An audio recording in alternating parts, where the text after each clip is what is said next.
اگلا سوال ہے علی بھائی، آپ اکثر کہتے ہیں کہ نبی صلی اللہ علیہ وسلم نے کبھی بھی اپنی ذات کی خاطر کسی سے بدلہ نہیں لیا، جبکہ صحیح بخاری میں موجود ہے کہ عقبہ بن ابی معیط نے جب نبی صلی اللہ علیہ وسلم کی مبارک پیٹھ پر اونٹ کی اوجری ڈال دی تو آپ صلی اللہ علیہ وسلم نے اس کے لیے بد دعا فرمائی تھی۔ اس حوالے سے علی بھائی کا دعویٰ درست نہیں ہے، پلیز اس کی وضاحت فرمائیں۔ آپ کی بات پارشلی درست ہے کہ یہ اسٹریٹ فارورڈ کوئی کیٹاگوریکل رول نہیں ہے کہ نبی علیہ السلام نے کبھی اپنی ذات کی خاطر بد دعا نہیں کی ہے، لیکن مجھ سے تو بڑا شعر ہو کہ آپ یہ سوال پوچھتے ہیں۔ پہلے تو آپ اپنے علماء سے ذرا پوچھیں نا، جنہوں نے اپنے عوام کو یہ بتایا کہ نبی علیہ السلام نے تو کبھی کافر کے لیے بھی بد دعا نہیں کی ہے، ایک جھوٹی ڈاکٹرائن بتائی نا۔ تو میں نے ایک سٹیپ آپ کا طے کروایا کہ یہ جھوٹا دعویٰ ہے، نبی علیہ السلام کی یہ غلط پکچر میٹھے میٹھے مبلغین پبلک کے سامنے پیش کر رہے ہیں۔ وہ دین کو ٹیلر میڈ کرنا چاہتے ہیں، جس طرح کے سیکولر علماء دین میں آسانیت تلاش کر کے نا دین کو اپنی مرضی کے مطابق مولڈ کرتے ہیں نا، اسی طریقے سے اس قسم کے جو علماء ہیں نا، جو میٹھی میٹھی باتیں کرنے والے ہیں، وہ بھی دین کو مولڈ کرتے ہیں۔ وہ جو حضور نے تو کبھی بدعا ہی نہیں دی تھی۔ ہم جب بخاری مسلم سے لے کے آتے ہیں کہ نبی علیہ السلام نے تو اپنے مخالفین پہ قنوت نازلہ پڑھی ہے، ایک ایک مہینہ تک پڑھی ہے، 5 نمازوں میں پڑھی ہے۔ پھر آپ صلی اللہ علیہ وآلہ وسلم نے جب یہ قنوت نازلہ پڑھی ہے تو اس سے ایک سٹیپ تو ان کا طے ہو گیا کہ جی نہیں، پھر وہ آگے کہتے ہیں ہاں جی کافروں پہ پڑھی ہے۔ تو سر یہ تو آپ کو انجینئر نے آ کے بتایا نا، آپ نے تو کہانی یہ کرائی بھی تھی کہ کافر کو بھی بدعا نہیں دی ہے، لہٰذا اس کا مطلب آپ کے سارے بزرگ کہانیاں کرواتے تھے۔ پہلے تو اے بھی منو نال، اے منو کہ بزرگاں نے کہانیاں کرائیاں نے، انجینئر نے صحیح گل دسی ہے، ایک سٹیپ اگے طے ہوئے۔ آگے یہ رہا کہ نبی علیہ السلام نے اپنی ذات کی خاطر کبھی کسی کو بدعا نہیں دی ہے دین کے معاملات میں۔ وہ 70 صحابہ کو دھوکے سے قتل کیا تو آپ نے قنوت نازلہ پڑھی کافروں کے اوپر کہ اللہ تعالیٰ ان کو تباہ و برباد کرے۔ یہ بات صحیح ہے کہ نبی علیہ السلام نے اپنی ذات کی خاطر عموماً آپ کا رول یہی ہے کہ آپ نے کبھی کسی کے اوپر بددعا نہیں کی ہے، لیکن ظاہر ہے آپ بھی ایک انسان تھے، کبھی کبھار آپ کو بھی تکلیف کا وہ لیول اچیو ہو جاتا تھا کہ آپ کی زبان سے بھی اپنی ذات کے حوالے سے بھی کسی کے لیے بددعا نکل جاتی تھی۔ روبوٹ تو نہیں تھے نا، انسان تھے، انسان کے احساسات ہوتے ہیں۔ عموماً ایسا ہی ہوتا تھا کہ آپ بددعا نہیں دیتے تھے، لیکن ان کی بات صحیح ہے کہ کبھی کبھار نبی علیہ السلام سے ایسے معاملات بھی ہوئے ہیں۔ جیسا کہ بخاری مسلم میں حدیث ہے جو انہوں نے کوٹ کی ہے، عبداللہ یہ جو ولید بن عقبہ کا والد تھا، عقبہ بن ابی معیط،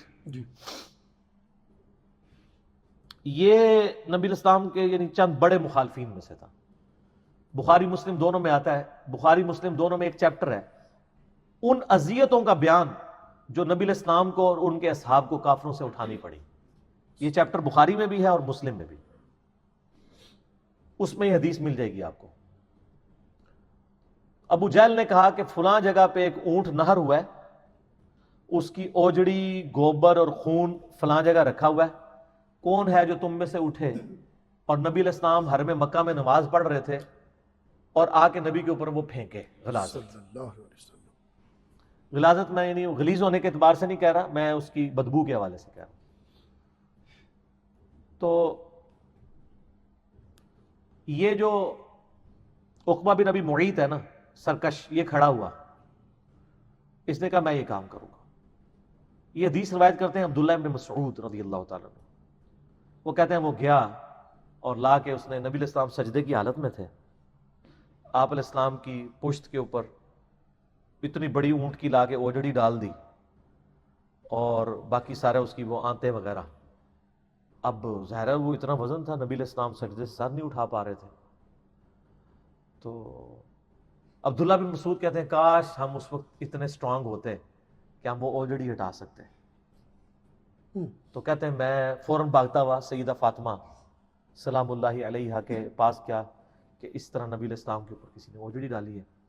تو سیدہ فاطمہ دوڑتی ہوئی آئی اور انہوں نے آ کے اس اوجڑی کو ہٹایا۔ تو نبی علیہ السلام نے پھر اس وقت یہ بددعا کی کہ اللہ عقبہ ابن ابی معیط کو پکڑ لے، تو عتبہ کو پکڑ لے، شیبہ کو پکڑ لے، ابو جہل کو پکڑ لے۔ اور ابن مسعود کہتے ہیں کہ میں نے غزوہ بدر کے دن ان ساروں کی لاشیں پھر دیکھی ایک جگہ، اللہ نے ان کو پکڑا اور ایک گندے کنویں کے اندر ان کی لاشوں کو ڈلوایا گیا اور تعفن پھیل چکا تھا لاشوں میں۔ اچھا اس میں جو الفاظ ہیں ابن مسعود کہتے ہیں کاش میں اتنا اسٹرانگ ہوتا، کیونکہ ابن مسعود اعلیٰ خاندان سے نہیں تھے، ان کی جرت ہی نہیں تھی کہ وہ یہ کام کر سکتے، ورنہ ان کی وہاں پہ ایسی پٹائی ہوتی ان کو کرنے نہ دیتا، اس لیے جا کے انہوں نے حضرت فاطمہ کو جا کے شکایت لگائی۔ سیدہ فاطمہ چونکہ ہاشمیہ تھی تو اتنا عرب کے اندر تھا کہ وہ خاندانی اس چیز کا خیال کرتے تھے۔ اسی طرح کا ایک واقعہ صحیح بخاری میں ملتا ہے کہ نبی علیہ السلام ایک دفعہ نماز پڑھ رہے تھے تو اسی خبیث عقبہ بن ابی معیط نے نبی علیہ السلام کے گردن میں چادر ڈال کے یوں کھینچنا شروع کی حتیٰ کہ آپ کی آنکھیں باہر ابل آئیں، آنکھیں باہر نکل آئیں، سانس لینا مشکل ہو گیا۔ تو پیچھے سے حضرت ابوبکر صدیق آ گئے، انہوں نے اس کو پکڑ کے پیچھے دھکیلا اور کہا کہ کیا تم ایک شخص کو صرف اس لیے مار دینا چاہتے ہو کہ وہ کہتا ہے کہ میرا رب اللہ ہے؟ یہ واقعہ صحیح بخاری میں ملتا ہے اسی عقبہ ابن ابی معیط کے بارے میں۔ تو اس کے جرم کی، جرائم کی داستان بہت زیادہ ہے، تو اسی لیے یعنی اس کے لیے نبی علیہ السلام کی مبارک زبان سے بد دعا نکلی۔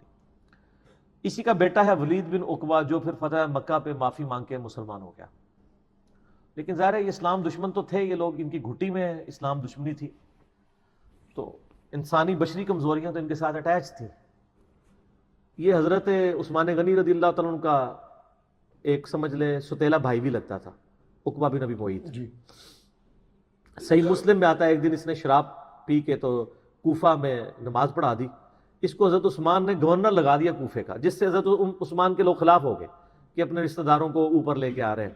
یہ مودودی صاحب کے بارے میں بکواسات تو علماء کر دیتے ہیں، لیکن ریالٹی کو آپ چھپا تو نہیں سکتے۔ مودودی صاحب نے کچھ بھی بات خود بنا کے تو نہیں لکھی، آپ مسلم شریف کو کہیں نا کہ اس نے بکواسات لکھی ہیں، نعوذ باللہ، یہ تو ریالٹی ہے۔ تو پھر حضرت عثمان تک شکایت پہنچی کہ جس نے شراب پی کے اس نے نماز پڑھائی ہے، لوگوں نے شکایت کی، پھر عثمان نے اس کو کوڑے بھی لگوائے۔ یعنی ایک بڑی دردناک چیز ہے، اس میں اس کو ڈیٹیل میں نہیں جانا چاہتا، میرا یوٹیوب پہ کلپ دیکھ لیں، سیدنا عثمان رضی اللہ تعالیٰ عنہ کی شہادت کے اصلی اسباب کیا تھے، اس میں نے یہ بخاری مسلم سے کئی حدیث بیان کی ہیں، اور میرے کربلا ریسرچ پیپر میں بھی حدیث ڈلی ہوئی ہے۔ وہ اسی کا بیٹا ہے، عقبہ بن ابی معیط کا بیٹا ہے ولید بن عقبہ۔